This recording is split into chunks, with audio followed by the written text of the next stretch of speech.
बसल्यात तिकडे चिखल आहे. निघणार तेवढ्यात पाऊसच सुरू झाला आणि हेलिकॉप्टरवाला पायलट म्हणाले, साहेब अशा या वातावरणात उडणं कठीण आहे, अशक्य आहे. म्हणून मी पहिल्या प्रथम जालनाकरांची माफी मागतो, कारण मी कधी एखादा शब्द दिला का मी मागे फिरत नाही. आणि आजची आपली सभा जी आहे ती आपल्या खैरे साहेबांना विजयी करण्यासाठी जशी आहे तशीच जालनाच्या कल्याणरावांना सुद्धा विजयी करण्यासाठी आहे. आणि जालनामध्ये जाऊन मी बोलणार होतो ते थोडस इथे बोलून आपल्या दोन्ही जागांचा आणि जेवढ्या काही जागा आता राहिल्या त्या महाविकास आघाडीच्या त्या विजयी करण्यासाठी मी तुम्हाला आवाहन करतोय. मी जालन्यात जाऊन बोलणार होतो की 5 टर्म म्हणजे किती वर्ष झाली, 25 आयुष्यातली 25 वर्ष एका व्यक्तीला तुम्ही निवडून देतात. आणि वृत्तपत्रात मी बातमी वाचली की जालनामध्ये काही मतदान कार्ड ही कचऱ्याच्या पेटीत सापडली. मला असं वाटलं की बहुतेक मतदारांनी विचार केला असेल की मतदान करायचं कशाला, 5 टर्म आपण निवडून दिले, आता जालनामध्ये काही प्रश्नच शिल्लक राहिलेले नाही. सकाळी नळ उघडला काही सकाळी 7 ते 10 दूध येतं, 10 ते 12 पाणी येतं. आता इथला विचार करायला पाहिजे की इकडे आपल्या समोर जो गद्दार उभा आहे त्याचा नळ उघडला तर काय येईल. मग तुम्हाला दारू आला पाहिजे की पाणी व्हायला पाहिजे. आणि जालना सगळं सुधारलं असणार, काही प्रश्न शिल्लक राहिले नसणार. पण एकूण जर विचार केला तर ही 25 वर्ष गेली फुकट, मोदींची 10 वर्ष गेली फुकट. आता जालनाकरांनी रावसाहेबांना विचारलं पाहिजे, आता तरी जालना झालं, खूप दिलं तुम्हाला, आता जा बाबा एकदाचे. आता आमचा कल्याणराव तिकडे पाहिजे, कारण आता आम्हाला कल्याण करायचंय जालन्याचं.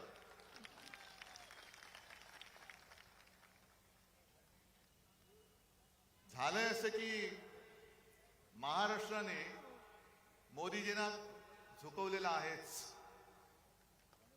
महाराष्ट्राने झुकवले. आणि मला माझ्या महाराष्ट्राचा अभिमान आहे की एवढी प्रचंड ताकद त्यांनी लावले. एखाद्या शहनशाह सारखे फिरतायत म्हणजे साधी गोष्ट आहे. मी गेल्या आठवड्यात सोलापूरला गेलो होतो आणि तिथून मला परत जायचं होतं लातूर मार्गे, पण लातूरचा एअरपोर्ट बंद. का बंद? नाही, पंतप्रधान येत आहेत, एअरफील्ड बंद. पुण्यामध्ये पंतप्रधानांनी संपूर्ण त्या परिसराला छावणीचं स्वरूप दिलं होतं. म्हणजे तुम्ही रस्त्यावरनं चाललात तर तिकडे पोलीस उभे असतात, जेव्हा तुम्ही उडत असता तेव्हा बाकीच्यांना विमान बंदी असते. आणि एवढा सगळा कडेकोट बंदोबस्त घेऊन तुम्ही फिरता, खरं हे बरोबर नाहीये. तुम्ही समान नागरिक कायदा जो काय प्रकार आहे तो नंतर काय आणायचं तो बघू आपण. पण आता लोकशाहीमध्ये निवडणुका आलेल्या आहेत आणि जे आपले हिंदू हृदय सम्राट सांगायचे की निवडणुकीमध्ये कोणी पंतप्रधान असता कामा नये, तो काळजीवाहू असला पाहिजे, मुख्यमंत्री असता कामा नये, आणि ज्या सोयी सुविधा या आम्हाला देतात त्याच त्यांना दिल्या पाहिजे. तुम्ही त्यांच्यासाठी जर का एअरफोर्सची विमानं वापरणार असाल तर आमच्या सुद्धा अंबादासला दिलं पाहिजे, आमच्या सुद्धा खैरे साहेबांना दिलं पाहिजे. आणि जर तुम्ही आम्हाला बंदी करणार असाल तर त्यांना देखील बंदी केली पाहिजे, तर त्यांना सुद्धा बंदी केली पाहिजे. पण ह्या सगळ्या यंत्रणा वापरायच्या. जसं मी येतो लोकांमध्ये जातो, आज सुद्धा माझी तयारी, इकडे येऊन बसा माझी तयारी, मला भेट नाही माझ्या लोकांपासून. पण मोदीजी तुम्ही पोलीस बाजूला ठेवून जनतेत येऊन दाखवा ना. रस्त्यावरनं चालताना सुद्धा एकटे चालतात, म्हणजे संपूर्ण कडेकोट बंदोबस्त, खासगी वेशातले पोलीस, युनिफॉर्म मधले पोलीस गुप्तहेर फिरतायत. आणि तरी देखील ते सांगतात, आजच सकाळी पुढे बोलले ते की हे म्हणे मला संपवायला निघाले. अहो एवढे केविलवाणी तुम्ही काय झालात? एवढे केविलवाणी परिस्थिती काय झाली? संपूर्ण ताकद तुमच्याकडे. तुम्ही माझा पक्ष पळवला, तुम्ही माझं चिन्ह चोरलं, तुम्ही माझी माणसं फोडलीत, तरी देखील तुम्हाला उद्धव ठाकरे पासून भीती वाटते. मग उद्धव ठाकरे बरा आहे की लोकांमधला? बरं भरकटलेत असे की आज नेमका एक रिपोर्ट त्यांनी जाहीर केलाय केंद्र सरकारने की गेल्या काही वर्षात मुसलमानांची लोकसंख्या वाढली. मोदीजी तुम्ही 10 वर्ष पंतप्रधान होतात, हे तुमचं यश आहे की अपयश आहे नेमकं? मुस्लिमांची लोकसंख्या वाढली म्हणजे तुमचं कौतुक करायचं का तुमचं आम्ही विरोध करायचा? काय आम्हाला तेच कळत नाही. तुमची 10 वर्ष होती, त्याच्या आधी इकडे देवेंद्र फडणवीसांची 5 वर्ष होती, त्याच्या आधी केंद्रात अटलजींचं सरकार होतं. मग नेमकं तुम्हाला मतं पाहिजे तरी कोणाची? म्हणजे कोण तुम्हाला खुश व्हायला पाहिजे? पण मोदीजी, तुम्ही जी भाषा वापरत आहात ती तुम्हाला शोभा नाही देत. माझ्या हिंदुस्थानला आणि माझ्या महाराष्ट्रामध्ये तर ही भाषा चालूच शकत नाही, आम्ही खपूनच घेऊ शकत नाही. कारण हा महाराष्ट्र आणि हा मराठवाडा हा साधू संतांचा आहे, एकमेकाचा आदर करणार आहे. अरे पंढरपूरच्या वारीमध्ये सुद्धा फुगड्या वगैरे खेळल्यानंतर एकमेकाच्या पाया पडून आशीर्वाद घेण्याची, शुभेच्छा देण्याची प्रथा परंपरा आमच्या महाराष्ट्रामध्ये आहे. आणि नेमकं तुम्ही ठरवा काय करायचंय ते. आजपर्यंत तुम्ही सगळं फोडलं. शिवसेना फोडली, तोडली, राष्ट्रवादी तोडली, फोडली, तरी देखील कधी मला डोळा मार, कधी पवारांना डोळा मार. हो, आज सकाळी पवारांना डोळा मारला की या आमच्याकडे. एका ठिकाणी बोलायची नकली शिवसेना आहे, एका ठिकाणी बोलायचं नकली राष्ट्रवादी आहे, आणि मग म्हणायचं आजा मेरी गाडी में बैठ जा. एवढे घाबरलेत, एवढे घाबरलेत, कारण त्यांना कळून चुकलेलं आहे की आता हे परत दिल्ली बघत नाहीत आणि महाराष्ट्र तुम्हाला दिल्ली बघून येणार पण नाही. तुम्ही वेडवाकडे काही बोलताय. आम्ही कधीही तुमच्या कौटुंबिक किंवा खासगी जीवनाबद्दल बोललो नव्हतो, बोलण्याची इच्छा पण नाहीये.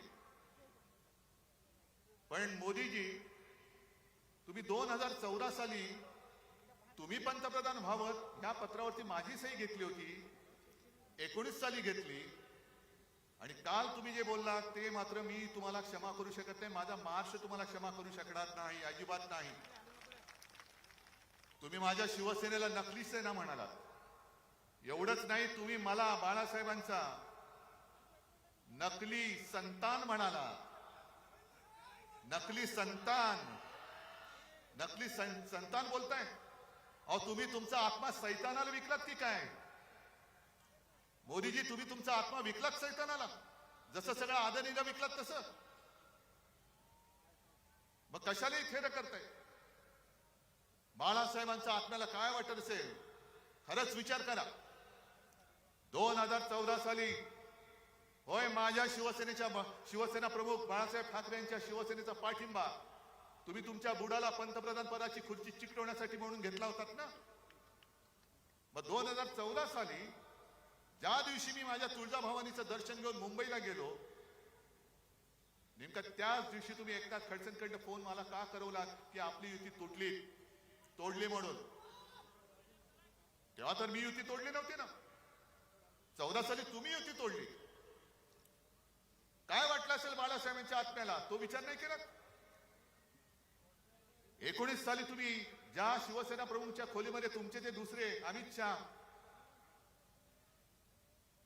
बाळासाहेबांची खोली म्हणजे त्याला आम्ही मंदिर मानतो, त्या खोलीमध्ये त्यांनी ठरवलं होतं, कारण मी माझ्या वडिलांना शब्द दिले, आई वडिलांची शपथ घेऊन मी बोलले, आई तुळजाभवानीची शपथ घेऊन मी बोललेलो आहे की मी शिवसेना प्रमुखांना शब्द दिला त्यांच्या अखेरच्या काळात की मी आपल्या शिवसेनेचा मुख्यमंत्री करून दाखवेन आणि मी तो पुन्हा करून दाखवेन. मग तो शब्द तुम्ही तोडलात. काय वाटलं असेल बाळासाहेबांच्या आत्म्याला?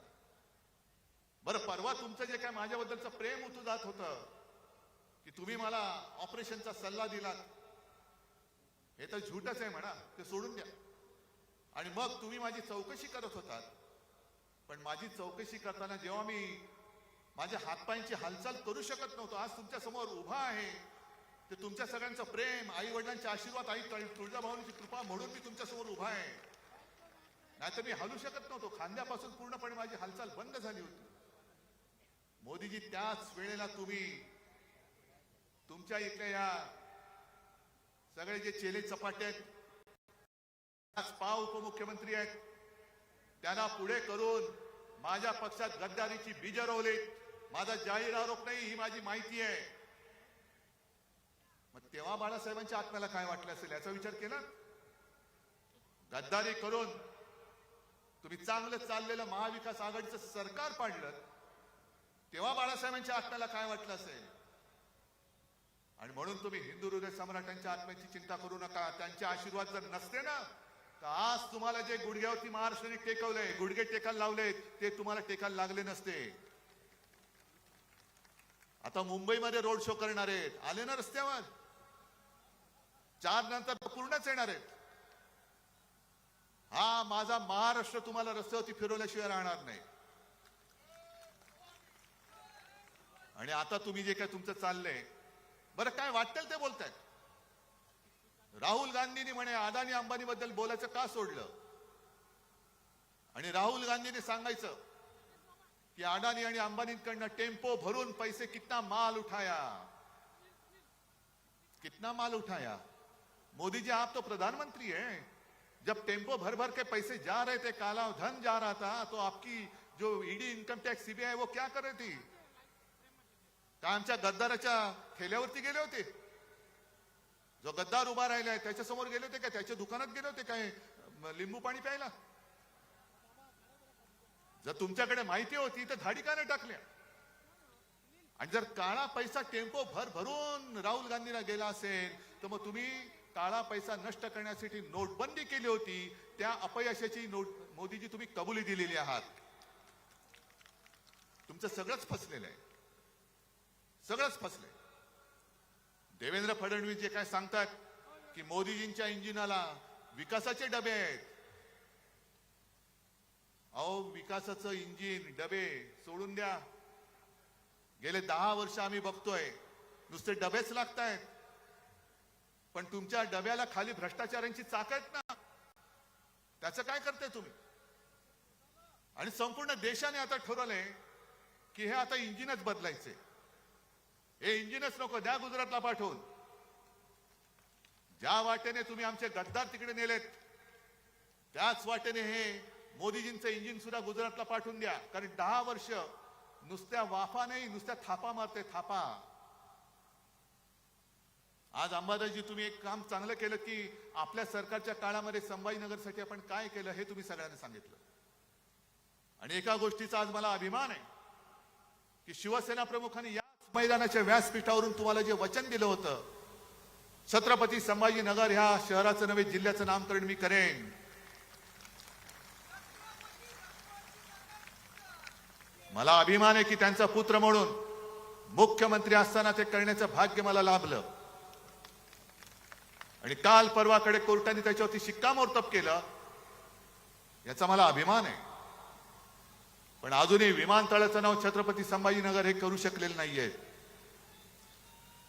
गुंठेवारीचा प्रश्न सोडवला, कचऱ्याचा सोडवला, रस्त्याचा सोडवला, पाण्याचा सोडवतोय.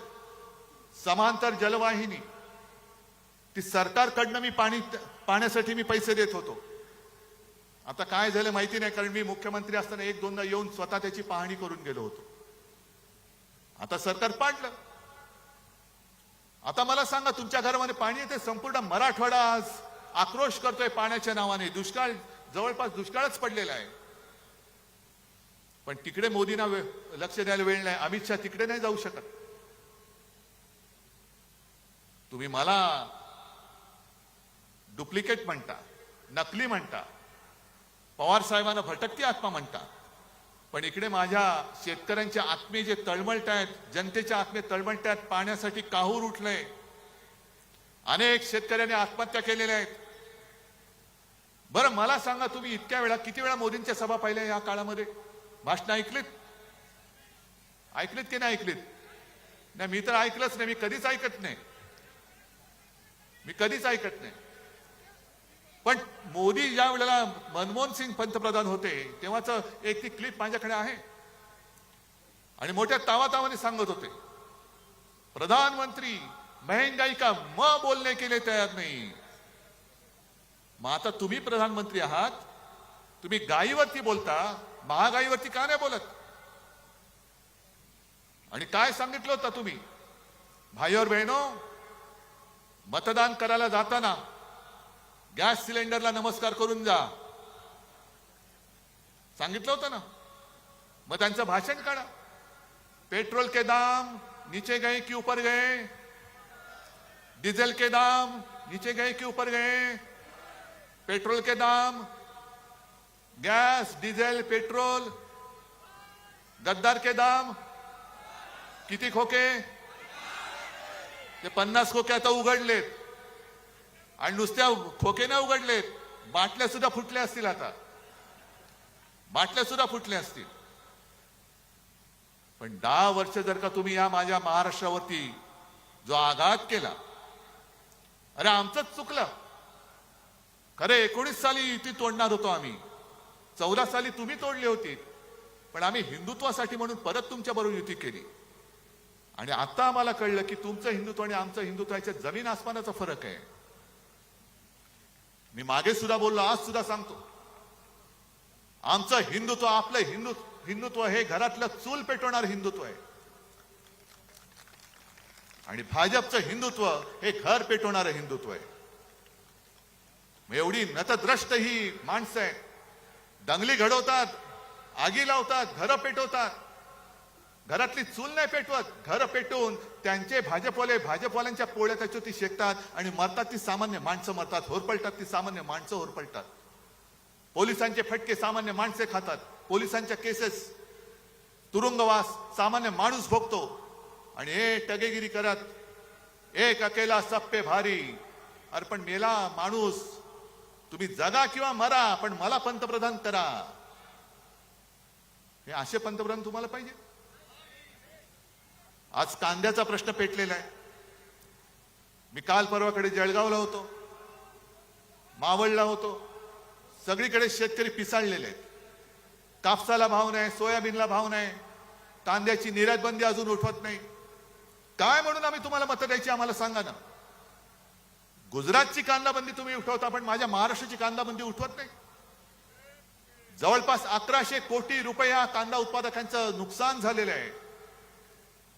400च्या वरती कंटेनर तिकडे लोड होण्यासाठी त्या डॉक मध्ये पडलेले आहेत असेच, कारण अजून ऑर्डर्स चाललेले नाहीत निर्यातीच्या. मग कांदा सोडतोय, शेतकऱ्याच्या मालाला भाव मिळत नाही आणि जाहिराती चालल्यात. आजच पेपरमध्ये जाहिरात आले की आम्ही तुम्हाला हमी भाव देऊ. मग 10 वर्ष काय केलं? गवत उपटलं.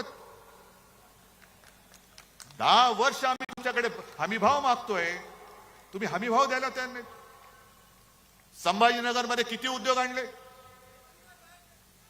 आपण जे काही उद्योग आणत होतो, करोनाचा काळ होता, तरी सुद्धा कित्येक कोटींचे नुसते सामंजस्य करार नव्हते केले, प्रत्यक्षात करार करून आपल्या महाराष्ट्रामध्ये आपण उद्योगधंदे आणत होतो. पण याने या उद्योगधंदे पळून नेले, गुजरातला नेले. सगळं गुजरात गुजरात गुजरात. माझं गुजरात बद्दल काही द्वेष आकस असा आहे अशातला भाग नाही, पण तुम्ही माझ्या महाराष्ट्राचं ओरबाडून गुजरातला नेता आहात. अरे काहीतरी या गद्दारांना लाज लज्जा शरम वाटली पाहिजे. हे बाळासाहेबांचे विचार. काय तुमच्यामध्ये हिम्मत कशाला आहे? धनुष्यबाण पेलण्याची हिम्मत आहे तुमच्यामध्ये? माझा धनुष्यबाण तुम्ही कलंकित करून टाकलात.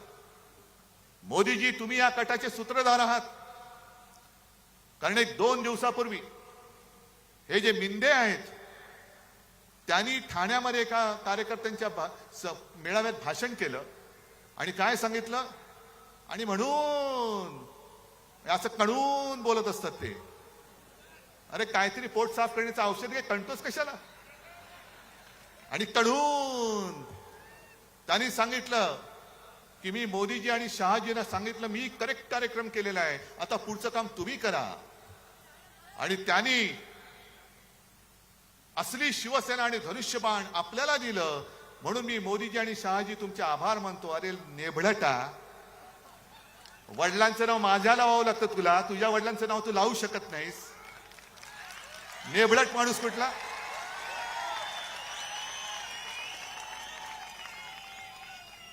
आणि हा कट कसा शिजला बघा. मोदी शहा म्हणाले होते की तुझं काम तू कर, आमचं काम आम्ही करतो, आणि ते पाठी उभे राहिले. आणि खरी शिवसेना म्हणजे नाम आणि चिन्ह यांचं आधी ठरलं होतं की तू सुरतेला ये. अरे छत्रपतींनी, शिवछत्रपतींनी सुरत लुटली असेल, तुझ्याकडनं आम्ही महाराष्ट्र लुटतो, शिवसेना तुला देतो. ही असली नतद्रष्ट अवलाद गेले 2-2.5 वर्ष महाराष्ट्राची राज्य करते, आम्हाला कोणाला काहीच वाटत नाही. आणि मोदीजी जे सतत सांगतात नकली सेना नकली सेना, हे नुसतं अनावधानाने आलेलं नाहीये. ज्या प्रकारे निवडणूक आयोग याचा वापर केला, म्हणजे धुळीपुष्टा करणारा हा माणूस निवडणूक आयुक्त, त्याचा वापर करून आपलं नाव आणि चिन्ह त्याला दिलं. मग मध्ये ते लवादाचं नाटक केलं. तो नार्वेकर नावाचा एक आहे, तो पण असाच आहे हुजऱ्या, त्याचा वापर केला. आणि कोर्टाने चपराक मारले की ते कोश्यारी नावाची एक जे काळी टोपी होती आपल्याकडे, त्यांनी कसं चूक केलं हे कोर्टाने सांगितले. आणि आता कोर्टाने जी टिप्पणी केलेली आहे की तुम्ही लोकप्रतिनिधींच्या आधारावरती पक्ष कोणाचाही ठरवू शकत नाही. हा माझा पक्ष माझ्या सोबत आहे, माझा पक्ष इकडे बसलेला आहे, निवडणूक आयुक्ताचे डोळे जर फुटले नसतील तर येऊन बघ. आणि निवडणूक आयोगाच्या निर्णयाविरुद्ध, लवादाच्या निर्णयाच्या विरुद्ध आपण सर्वोच्च न्यायालयात गेलेलो आहोत. आणि मोदीजी तुम्ही जी काही टिप्पणी करताय, मी आज जाहीर आरोप करतोय की तुम्ही सर्वोच्च न्यायालयावरती दबाव आणत आहात. आणि सर्वोच्च न्यायालयाने याची दखल घ्यायला पाहिजे. कायद्यासमोर सगळे सारखे असतात, कोणी पंतप्रधान नसतो, कोणी साधा माणूस नाही. म्हणून तर त्या न्यायदेवतेच्या डोळ्यावरती पट्टी असते, कारण तिला आक्रोश ऐकू येतो, पण कोण छोटा कोण मोठा ती बघत नाही. मग निवडणूक आयोगाने जो निर्णय दिलाय, जो चुकीचा आहे, लवादाने दिलाय तो चुकीचा आहे. पण सर्वोच्च न्यायालयाने निर्णय काय द्यायला पाहिजे, मोदींची इच्छा काय आहे हे मोदी सांगतायत, नकली सेना म्हणून. हे 4 जून पर्यंत मोदीजी तुमचं नाटक चालेल. पण नोटबंदी जशी तुम्ही केली होती, अचानक 8 वाजता आलात आणि सांगितलं की भाई और बहनो, तुमच्याकडे जे काही नोटा आहेत ना, नोटा, त्या आज रात्री 12 वाजल्यापासून त्याचे फक्त कागदाचे तुकडे राहतील, त्यांचं महत्व आम्ही काढून टाकलेले, नोटबंदी जाहीर झालेलं आहे. तसंच मी आज सांगतोय, हा महाराष्ट्र आता नाणेबंदी करतोय. महाराष्ट्रातली जनता नाणेबंदी करते. कोणतं नाणं? मोदींचं नाणं. मोदीजी 4 जून नंतर तुम्ही पंतप्रधान नसाल, तुम्ही फक्त नरेंद्र मोदी असाल, 4 जून नंतर महाराष्ट्राची नाणेबंदी सुरू होईल.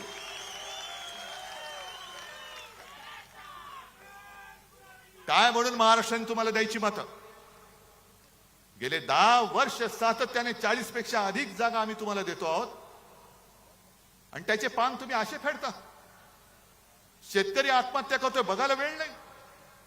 उद्योगधंदे तुम्ही सरळ उचलून, माझ्या महाराष्ट्रात बेकारी वाढते, महाराष्ट्र मेला तरी चालेल पण गुजरात जगला पाहिजे, ही तुमची वृत्ती.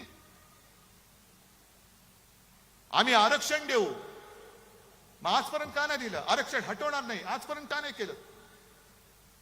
जालनाचाच जर का विषय काढला तर ते जरांगे पाटील उपोषणाला बसले होते. काय गुन्हा केला होता त्यांनी? का दरोडा टाकून बसला होता माणूस? तिकडे तुम्ही, म्हणजे त्यांनी गोळीबार केला, त्या जरांगे पाटलांनी ते गोळी काडतूस पण दाखवलं, ते टर्फल त्याचं. अशा महिला बघितल्या नाही तुम्ही, वयस्कर माणसं नाही पाहिली, टाळकी फोडून काढलीत. मी स्वतः गेलो होतो संध्याकाळी, पोलीस भयभीत झालेले. पोलीस म्हणाले, म्हणजे मी इथून निघालो, सुसाट आमचा ताफा निघाला. आधी मुंबईमध्ये मला निरोप येत होते, बघा बरं काळोख होतोय, सुनसान रस्ता आहे, वातावरण तंग आहे. म्हटलं बघू ना काय तंग आहे, मी जातो ना माझ्या लोकांमध्ये, काय करायचं ते करतील माझं. आणि मी गेलो. मग निघाल्यानंतर एका पॉइंटला सगळे पोलिसांची वाहनं एका बाजूला थांबली. मी गाडी थांबवली, म्हटलं काय झालं? ते इन्चार्ज होते, धावत आले, साहेब ह्याच्या पुढे ना पोलिसांच्या गाडीला बंदी आहे. म्हटलं थांबा इकडे, मी जातो. मी गेलो तिकडे, आणि तिकडे गेल्यानंतर खरंच सांगतो, मी अजूनही तो क्षण विसरू शकत नाही.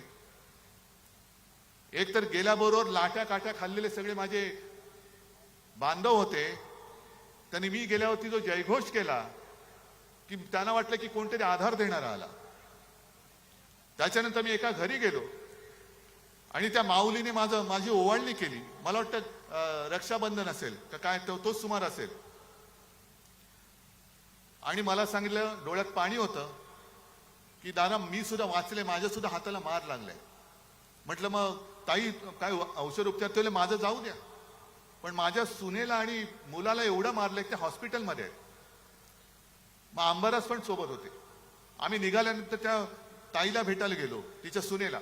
तिथं समोर तिचं डोकं फुटलेलं, कोणाच्या इकडे छरे घुसलेत, कोणाला लाठ्या मारल्यात.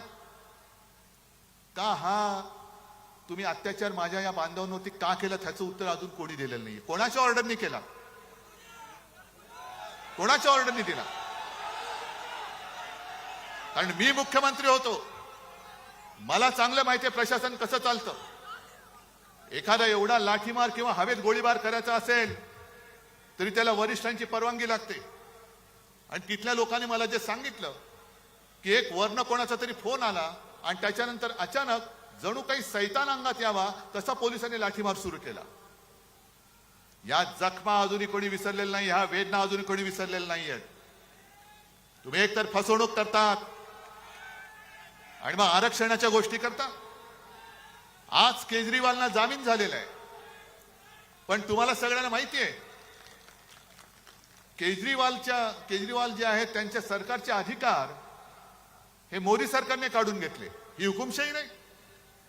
बरं, सर्वोच्च न्यायालयाने केजरीवालचे अधिकार त्यांच्या सरकारचे परत दिले. मोदी सरकारने काय केलं? ताबडतोबीने, वेळ घालवला नाही, ताबडतोबीने तो मुद्दा लोकसभेत आणला आणि 5वी बहुमताच्या जोरावरती सर्वोच्च न्यायालयाचा निकाल परतवून लावून तो बदलला आणि सगळे अधिकार मोदी सरकारच्या ताब्यात घेतले. मग हा निर्णय तुम्ही जसा बदललात तसा आरक्षणाचा का नाही बदलत? का नाही बदलत तुम्ही? मग वाढवा ना, टक्केवारी वाढवा. पण तुमच्या सोयीचं तेवढं निवडायचं आणि लोकांच्या कोपऱ्याला गुळ लावायचा. आम्ही तुम्हाला शेतकऱ्यांना हमी भाव देतो. आहेत इथे शेतकरी आहेत? आलेत का? हे पट्टे का रे तुम्हाला? कामगार आले तिकडे?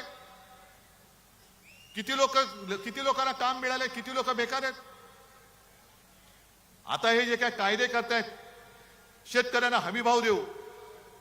मग गेल्या 1-2 वर्षापूर्वी जे 3 काळे कायदे आणले होते, का आणले होते? कोणासाठी आणले होते?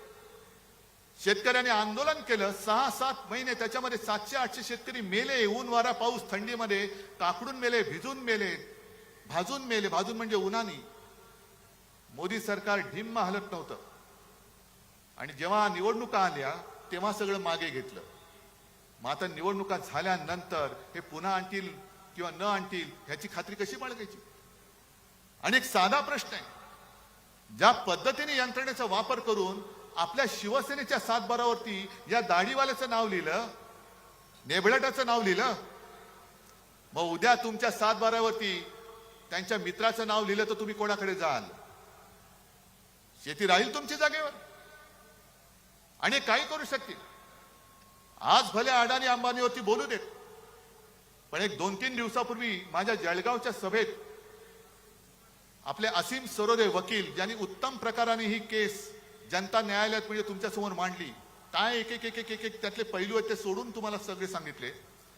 त्या असीम सरोदेने एक माहिती दिली की हे जे सांगतायत अमित शहा, आम्ही 370 कलम रद्द केलं, 370 कलम रद्द केलं. उद्धव ठाकरे सांगा 370 बद्दल तुमचं काय मत आहे? अहो 370 रद्द करायला आमचा पाठिंबा तेव्हाही होता आणि आज सुद्धा आहे. पण मुळात असीम सरोदेने सांगितलेली ती माहिती ही धक्कादायक आहे. असीम सरोदेने सांगितलं 370 कलम काढलेलंच नाहीये. त्या 370 कलम मध्ये सुद्धा अशी खेळी केली की 370 म्हणून त्याच्यात जो एक कलम आहे ते त्यांनी स्थगित केले. आता स्थगित केले म्हणजे काय केले की साधी गोष्ट आहे, दिवा लावलेला आहे, बटन आहे, बटन बंद केलं तर दिवा बंद होतो, बटन पुन्हा दाबलं तर दिवा चालू होतो. म्हणजे दिवा जागेवर आहे, फक्त बटन बंद केलेलं आहे. आणि 370 त्यांनी स्थगित केल्यामुळे काय झालं की काश्मीरच्या बाहेरची लोक हे काश्मीरमध्ये आता जागा घेऊ शकतात. चांगली गोष्ट आहे. काश्मीरी पंडितांचं रक्षण त्यावेळेला एकट्या शिवसेना प्रमुखांनी महाराष्ट्रात केलं होतं, तेव्हा मोदी शहा तुमचं नाव पण नव्हतं. ते तर घरी परत जाऊ शकत नाहीये, पण निदान काश्मीरमधले बाहेरची लोक जाऊन जमीन घेऊ शकतात. आणि त्याचा परिणाम असा झाला की काश्मीरमध्ये सगळ्यात जास्त जमीन कोणी घेतली तुम्हाला माहितीये? कोणी? अडाणी. आणि कशासाठी घेतले माहितीये? काश्मीरमध्ये जिथे त्यांनी जागा घेतले तिकडे लिथियमचा साठा मोठ्या प्रमाणावरती.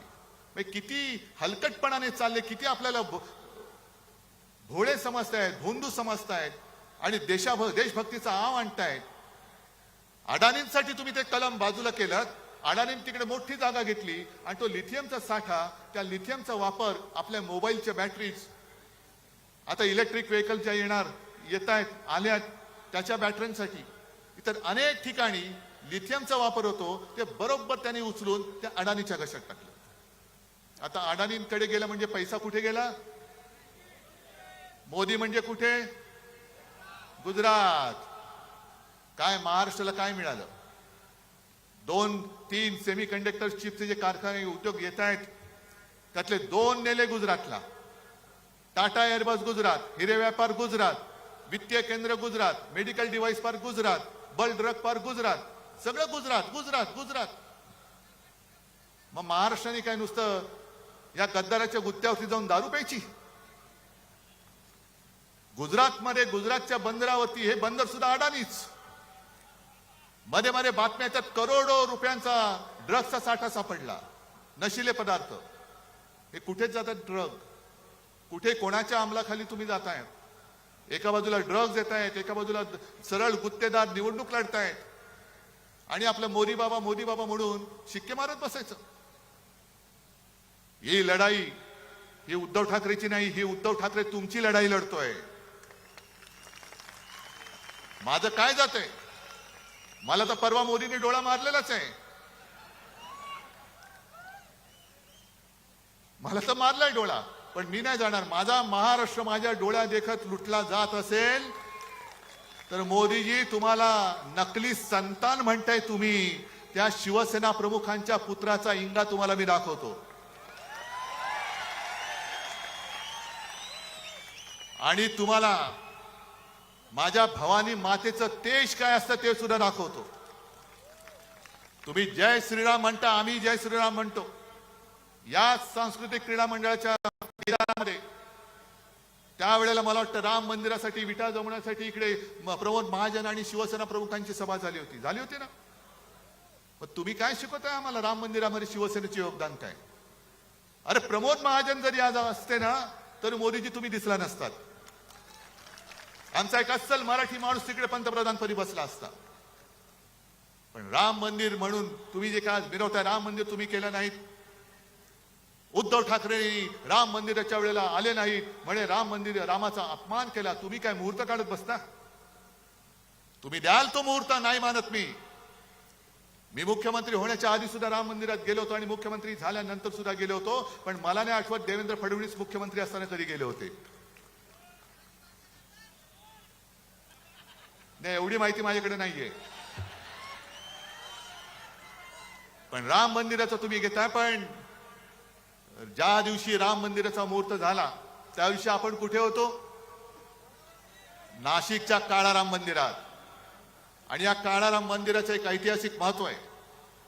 या काळाराम मंदिरात आपले महामानव डॉक्टर बाबासाहेब आंबेडकरांनी हा राम माझा सुद्धा आहे आणि मंदिरात जाण्याचा अधिकार माझा देखील आहे म्हणून तिकडे जाऊन आंदोलन केलं होतं.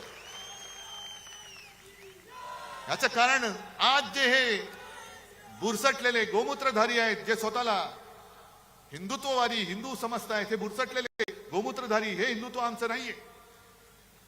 त्यांनीच डॉक्टर बाबासाहेब आंबेडकरांचा प्रवेश रोखला होता.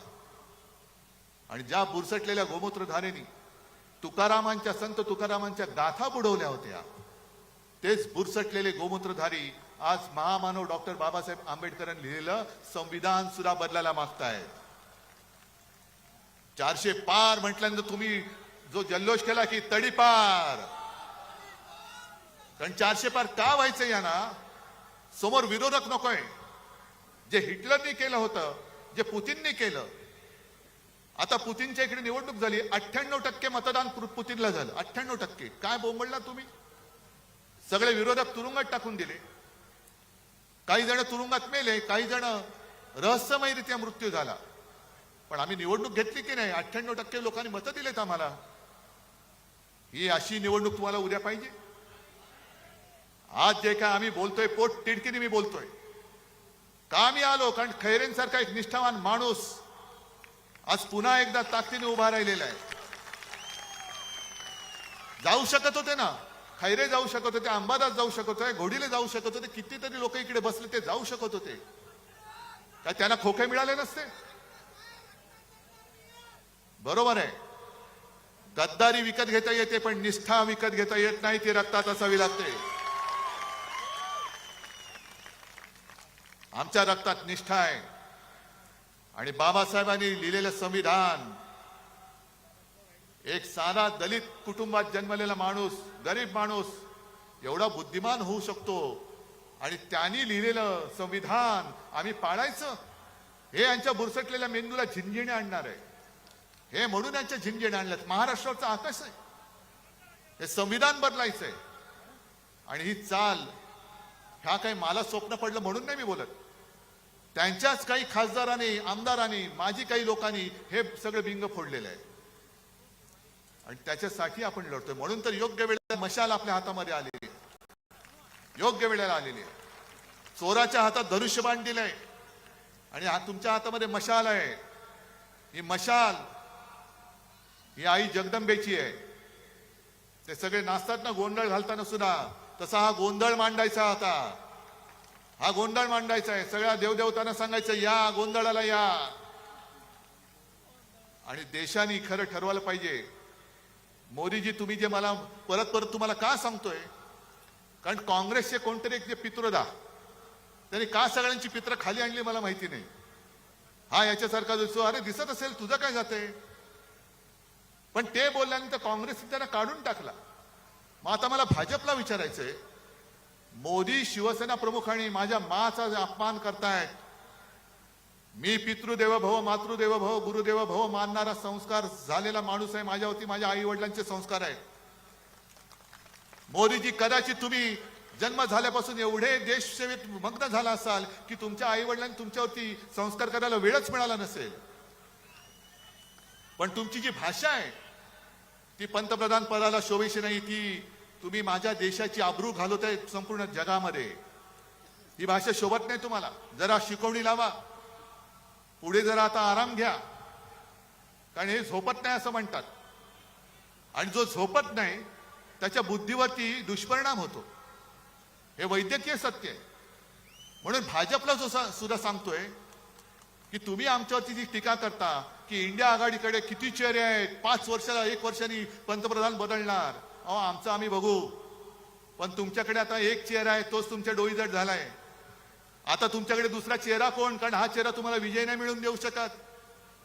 10 वर्ष झाली, हा चेहरा आता घासून पुसून सगळा झाला. याच्या थापा ऐकून आम्ही आता कंटाळलो. आता भाजप समोर प्रश्न आहे की उद्या काय करायचं. कारण 2009ला सुद्धा मोदीजींनी 200च्या वर सभा घेतल्या होत्या देशात. पण जिथे जिथे सभा घेतल्या तिकडे भुईसपाट झाला होता भाजपा. सगळीकडे भुईसपाट. म्हणून मोदीजी, तुम्ही कधी काळी आमचे स्नेही होतात. मध्ये मध्ये तुम्हाला सोयीप्रमाणे आमचं प्रेम येतं. म्हणून तुम्हाला मी खरंच हात जोडून विनंती करतोय की जरा थोडं शांत राहा. डोक्याला पातंजलीचं तेल रामदेव बाबांकडनं घ्या. कपालभाती करा. थोडा विलंब झाला तरी चालेल, पण आता अनुलोम विलोम करा. आणि आता जरा घ्या. वानप्रस्थाश्रमाकडे तुमची आता पावलं पडतायत. हळूवार तिकडे मार्गस्थ व्हा. पण माझ्या देशाची वाट लावू नका आता, कृपा करून. अजिबात देशाची वाट लावू नका. आणि म्हणून अशा माणसाच्या हातात जे वाटेल ते बोलतायत, कधी हिंदू मुसलमान, कधी कोण काय खातंय, कोणी काय करायचं, अशा माणसाच्या हातात परत आपलं भविष्य तुम्हाला देणं मंजूर आहे काय? मग या वेळेला तुम्ही काय करणार आहात एकदा जरा ओरडून सांगा. आणि जरा आपल्याला आपल्या गाण्यातला तो एक शब्द ज्याच्यावरती आक्षेप घेतलाय तो जरा एकदा जोरात घोषणा द्या. अरे पूर्ण करा ना. जय भवानी, जय शिवाजी, जय भवानी. आणि अबकी बार भाजपा तडीपार. जय हिंद, जय महाराष्ट्र. या ठिकाणी छत्रपती हा, एक संभाजीनगर मिनिट. लोकसभा मतदारसंघाचे चंद्रकांतजी खैरे साहेब आणि जालना एक मिनिट या. हे वेळेवर आले दोघही या. म्हणजे खैरे साहेब तो होते. या पुढे या. जालना मतदारसंघाचे लोकप्रिय उमेदवार कल्याणजी काळे साहेब हे आपले आशीर्वाद घेत आहेत. आदरणीय साहेब त्यांना शुभेच्छा देत आहेत.